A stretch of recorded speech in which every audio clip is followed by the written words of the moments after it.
let's go to another conflict. The peace talks are going on today between the Moro Islamic Liberation Front, the MILF, and the Philippine government.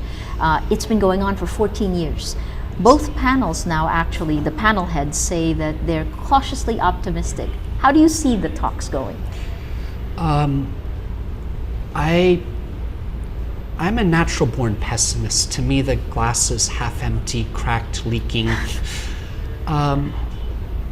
You know, I've been watching the Philippine peace process, you know, between the MNLF and the government back in '96. I've watched the failure of the government primarily to implement that agreement, the rise of the MILF, and I've really watched since 2003 a protracted peace process that's led to a lot of dashed hopes, and certainly in 2007 with the MOAD and the Supreme Court decision. In 2008.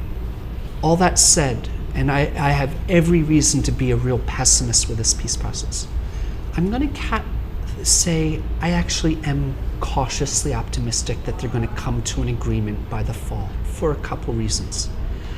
The first is the MILF is a shadow of its former self. Militarily, they are unable to continue the fight. And I know I'm going to take a lot of heat for this. I know they will criticize me for saying this publicly, but they are absolutely unable to engage in sustained combat operations anymore. And if you don't believe me, then how come they couldn't do it in 2007, 2008 when they had every reason? When the MOAD failed. When the MOAD failed, and they had every reason, and hardliners within the MILF were clamoring. Yes. They couldn't do it. Yes.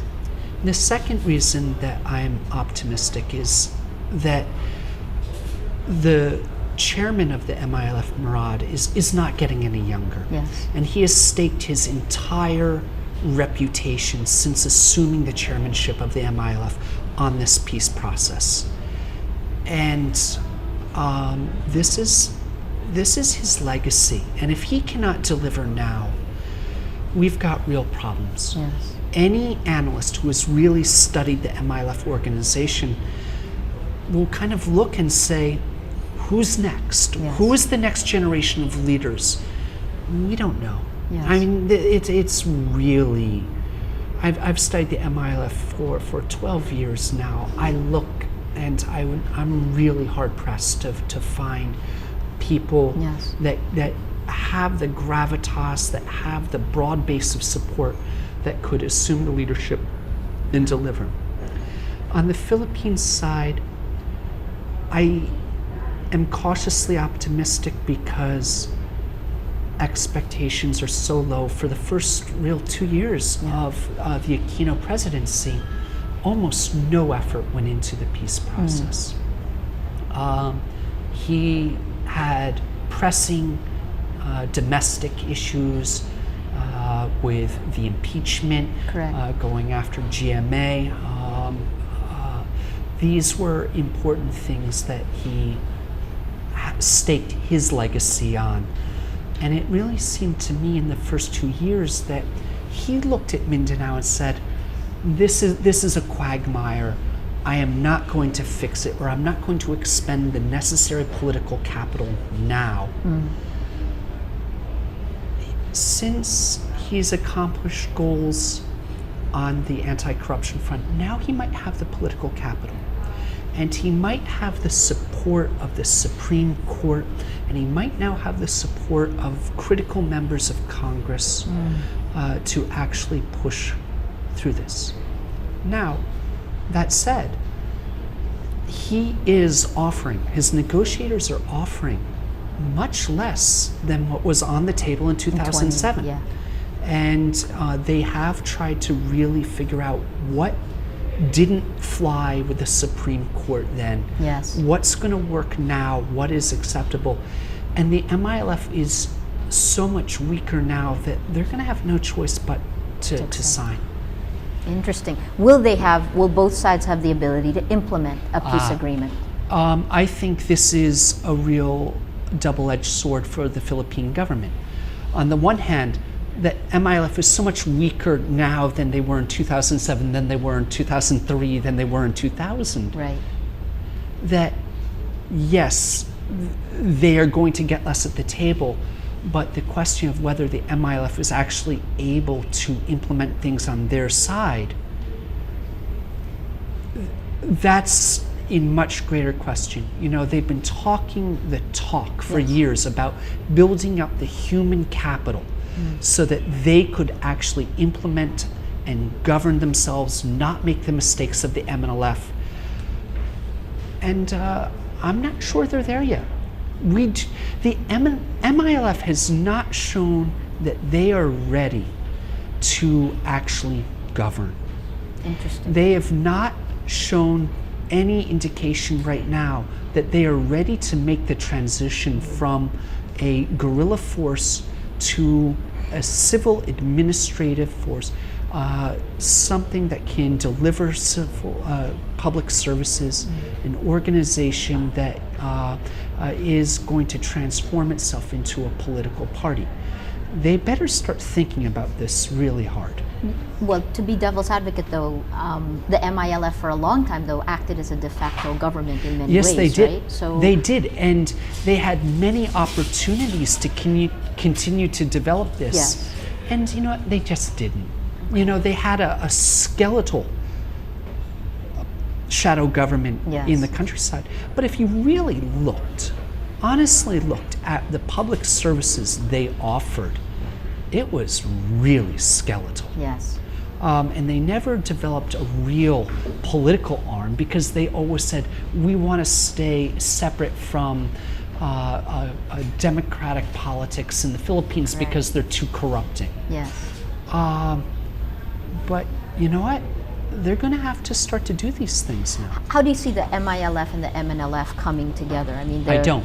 So that's going to be another potential problem. This is a huge problem, and to this day, no one involved in the peace process has convinced me that how they are going to supersede the 1996 Accord.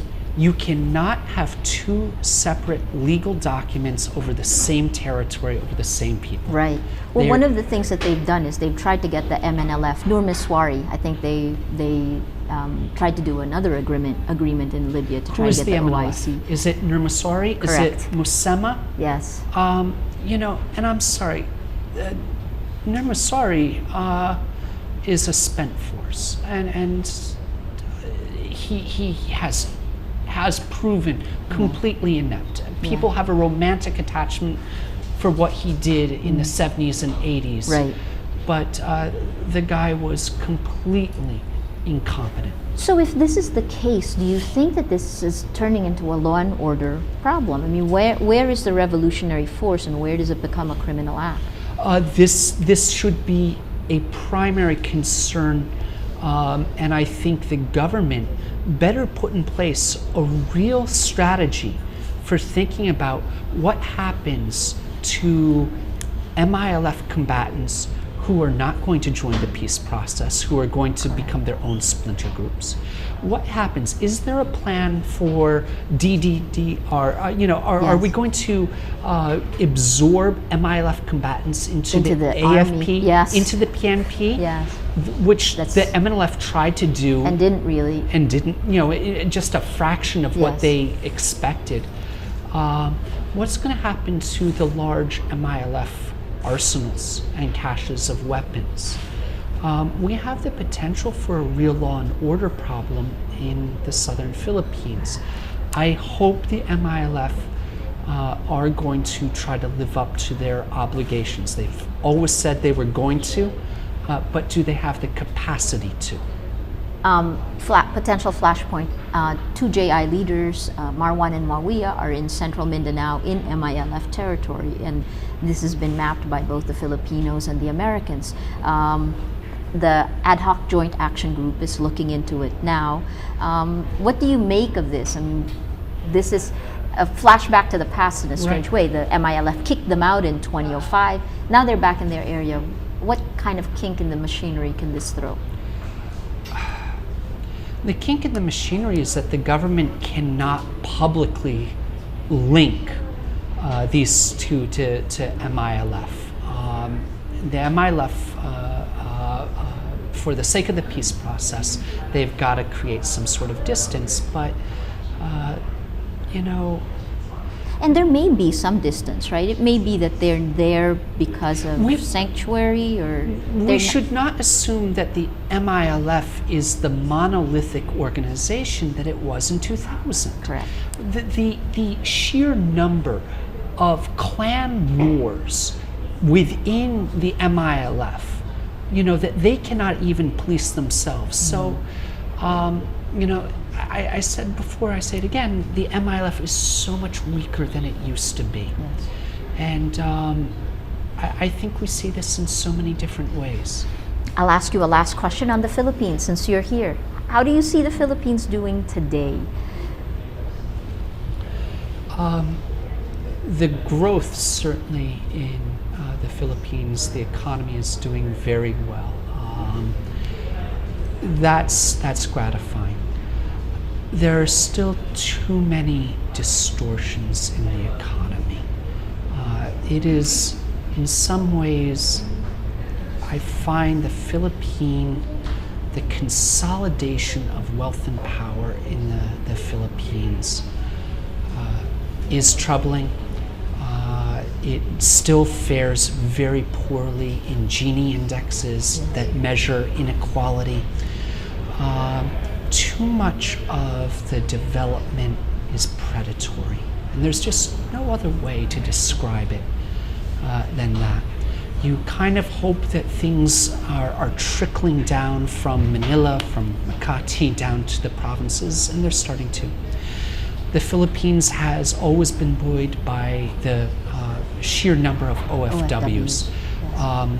Roughly, 14 million? Yes. You know, we're talking 12, 13% of the population. I mean, it's very significant. Yeah. This is not sustainable. Could you imagine if the Arab Spring were to spread from North Africa to the Gulf, to Saudi Arabia, to Kuwait? That would have serious repercussions on the Philippine economy. And so I always worry that the Philippine economy is so based on those remittances. But look, it is growing as a manufacturing hub. It's certainly done very well in the call center business, back offices. It is a population roughly just under 100 million people. It is not an insignificant market. Things have definitely improved in the Philippines. Now, whether that can be sustained over time, we hope, and we hope that there's going to be good political leadership and leaders that give the economic policymakers the political cover they need. How would you grade this? We're coming up to the third State of the Nation address of President Aquino next week. How would you grade his government? It's been very different than what we're used to. Again, he is someone who is very aloof in some ways. I'm not an economist, and so I really can't grade him on his economic performance. But if you want to grade him on really trying to set a tone on corruption, I think he's done a very good job. The impeachment process, looking at it from afar, certainly started off messy, very chaotic, and yet it all came together.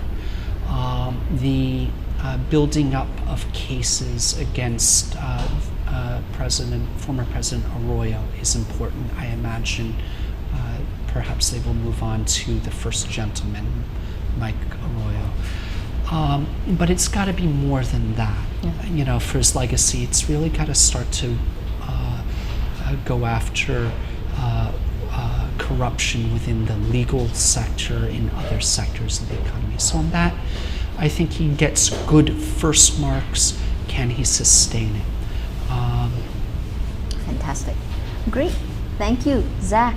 We've been speaking with Professor Zachary Abuza from Simmons College, a Southeast Asian expert. Thank you for joining us. Please send us your questions on Facebook, on Twitter, and Zach is on Facebook as well. We'll send him your questions so you can talk to him yourself. Thank you. Thanks.